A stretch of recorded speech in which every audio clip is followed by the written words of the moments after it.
ബീഹാർ ആദ്യഘട്ട വോട്ടെടുപ്പിന് ഒരാഴ്ച ബാക്കി നിൽക്കെ പ്രചാരണം ശക്തമാക്കി മുന്നണികൾ.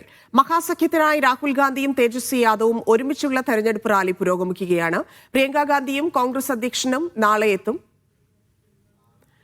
എൻഡിഎയുടെ പ്രകടന പത്രിക നാളെ പുറത്തിറക്കും. സജു തോമസ് ചേരുന്നുണ്ട്. സജു, വലിയ പ്രചാരണത്തിലേക്ക് കടന്നിരിക്കുന്നു. മഹാസഖ്യവും എൻഡിഎയും പ്രചാരണത്തിലാണ്. ആരൊക്കെയാണ് വിഐപികൾ രണ്ട് മുന്നണിയെയും പ്രതിനിധീകരിച്ചുകൊണ്ട് പ്രചാരണത്തിൽ പങ്കെടുക്കുന്നത് ഇന്ന്?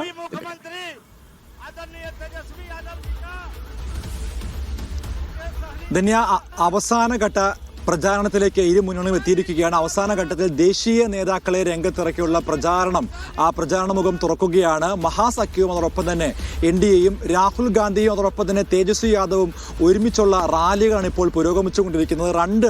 രണ്ട് റാലികളാണ് ഇരുവരും ചേർന്ന് നടത്തുന്നത്. നാളെയും മറ്റ് കോൺഗ്രസിന്റെ ചില ദേശീയ നേതാക്കൾ എത്തുന്നുണ്ട്. 40 അംഗ താരപ്രചാരകരാണ് ബീഹാറിന്റെ ചുമതലയുള്ളത്. അവരൊക്കെയും വരും ദിവസങ്ങളിൽ ബീഹാറിലേക്ക് എത്തുകയാണ്. നാളെ പ്രധാനമന്ത്രി എത്തുന്നുണ്ട്. ഇന്നിപ്പോൾ ആഭ്യന്തരമന്ത്രി അമിത്ഷാ, അതോടൊപ്പം തന്നെ ഡൽഹി മുഖ്യമന്ത്രി രേഖ ഗുപ്തയും വിവിധ സ്ഥലങ്ങളിൽ റാലികളും പ്രചാരണ പരിപാടികളും നടക്കുന്നുണ്ട്. എന്തായാലും ഇനിയിപ്പോൾ വോട്ടെടുപ്പിന് ഒരാഴ്ച ബാക്കി നിൽക്കെ ഇരു മുന്നണികളും തിരക്കിട്ടുള്ള പ്രചാരണ മുഖത്തേക്ക് കടന്നു കഴിഞ്ഞു. എന്തായാലും ഛഠ് പൂജയ്ക്ക് ശേഷമുള്ള ബീഹാറിന്റെ പ്രചാരണം, അല്ലെങ്കിൽ ബീഹാറിലെ ഒരു വോട്ടർമാരെ കൂടുതൽ സ്വാധീനിക്കാൻ വേണ്ടിയുള്ള ജനകീയ പ്രഖ്യാപനങ്ങളൊക്കെയാണ് ഇന്നലെ മഹാസഖ്യം പ്രഖ്യാപിച്ചിരിക്കുന്നത്.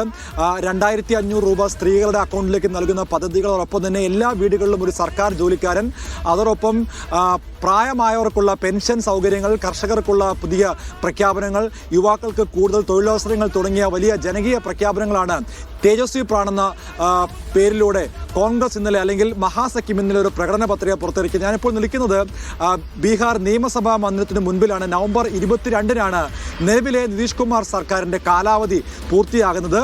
നവംബർ 14-ന് പുറത്തു വരുന്ന ഫലം ആരാകും പുതിയ മുഖ്യമന്ത്രി എന്നുള്ളത് നിശ്ചയിക്കും. എന്തായാലും ജനങ്ങൾക്കിടയിൽ പല അഭിപ്രായങ്ങളുണ്ട്. നിതീഷ് കുമാർ സർക്കാർ വീണ്ടും അധികാരത്തിലേറുമെന്ന് പറയുന്നവരുണ്ട്. പക്ഷേ ഒരു മാറ്റം പലരും ആഗ്രഹിക്കുന്നുണ്ട്. വലിയ മാറ്റമാണ് ഞങ്ങൾ ആഗ്രഹിക്കുന്നത്. അടിസ്ഥാന സൗകര്യ വികസനങ്ങളൊക്കെയും അപര്യാപ്തമാണ്. സാധാരണ വികസനമുള്ളത്, അല്ലെങ്കിൽ എല്ലാ മേഖലയിലും വികസനമുണ്ടെന്ന് BJPയും എൻഡിഎയും പറയുമ്പോൾ അത് സ്വാഭാവികമായിട്ടും ഉള്ളത് ഈ ഒരു സിറ്റിയിൽ മാത്രമാണ്, പട്ന നഗരത്തിൽ മാത്രമാണ്. സാധാരണക്കാരുടെ അവസ്ഥ ഇപ്പോഴും പഴയ സ്ഥിതിയിലാണെന്നാണ് ജനങ്ങളൊക്കെ നമ്മൾ പങ്കുവെക്കുന്നത്. എന്തായാലും ദേശീയ നേതാക്കളെ രംഗത്തിറക്കിയുള്ള അവസാനഘട്ട പ്രചാരണവും മുന്നേറുകയാണ്. അവസാന ഘട്ടത്തിൽ കൂടുതൽ സ്കോർ ആര് നേടുമെന്നുള്ളതാണ് നോക്കുന്നത്. രണ്ട് മുന്നണികളും ജനകീയ പ്രഖ്യാപനങ്ങളാണ്. സ്ത്രീ വോട്ടർമാരെ സ്വാധീനിക്കാൻ വേണ്ടിയാണ് ഇരു മുന്നണികളും ഇപ്പോൾ ഇരു മുന്നണികളുടെയും പ്രഖ്യാപനങ്ങളിലൂടെ മുന്നേറിക്കൊണ്ടിരിക്കുന്നത്. ഇന്നലെ നമ്മോട് പ്രതികരിച്ച തേജസ്വി യാദവ് അദ്ദേഹം വ്യക്തമാക്കിയിരിക്കുന്നത് 2 പതിറ്റാണ്ടായി തുടർന്ന നിതീഷ് കുമാർ സർക്കാരിന്റെ ഭരണം വലിയ മാറ്റങ്ങളൊന്നും ഉണ്ടായിട്ടില്ല. പ്രത്യേകിച്ച് അടിസ്ഥാന സൗകര്യങ്ങളുടെ അപര്യാപ്തത വലിയ രീതിയിൽ ജനങ്ങളെ ഒരു പ്രശ്നമായിട്ട് ഇപ്പോൾ നിലനിൽക്കുകയാണ്. അതുകൊണ്ട് തന്നെ പുതിയ സർക്കാർ, മഹാസഖ്യത്തിന്റെ സർക്കാർ അധികാരത്തിൽ വരികയാണെങ്കിൽ എല്ലാ മേഖലയിലും സമൂലമായ മാറ്റം കൊണ്ടുവരാൻ വേണ്ടിയാണ് ഞങ്ങൾ ആലോചിക്കുന്നത്. അതിനുവേണ്ടിയുള്ള പ്രകടന പത്രികയാണ് ഞങ്ങൾ ഇറക്കിയിരിക്കുന്നത്. 3 കോടിയിലധികം ജനങ്ങളാണ് സംസ്ഥാനത്തിന് പുറത്ത് ജോലി ചെയ്യുന്നത്. ആരോഗ്യ മേഖല അപ്പാടെ തകർന്നിരിക്കുകയാണ്. അത്തരത്തിൽ നിരവധി പ്രശ്നങ്ങൾ ജനങ്ങൾ അനുഭവിക്കുന്നുണ്ട്.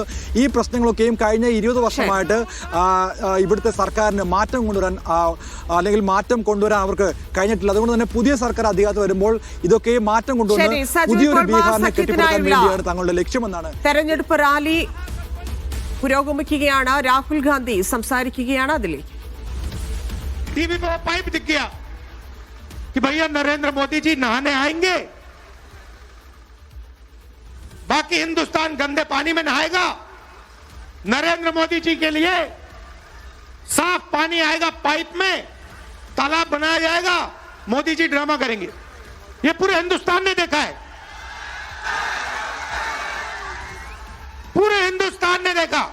और जैसे लोगों को वो पाइप दिख गया, नरेंद्र मोदी कहते मैं तो नहीं जाऊंगा।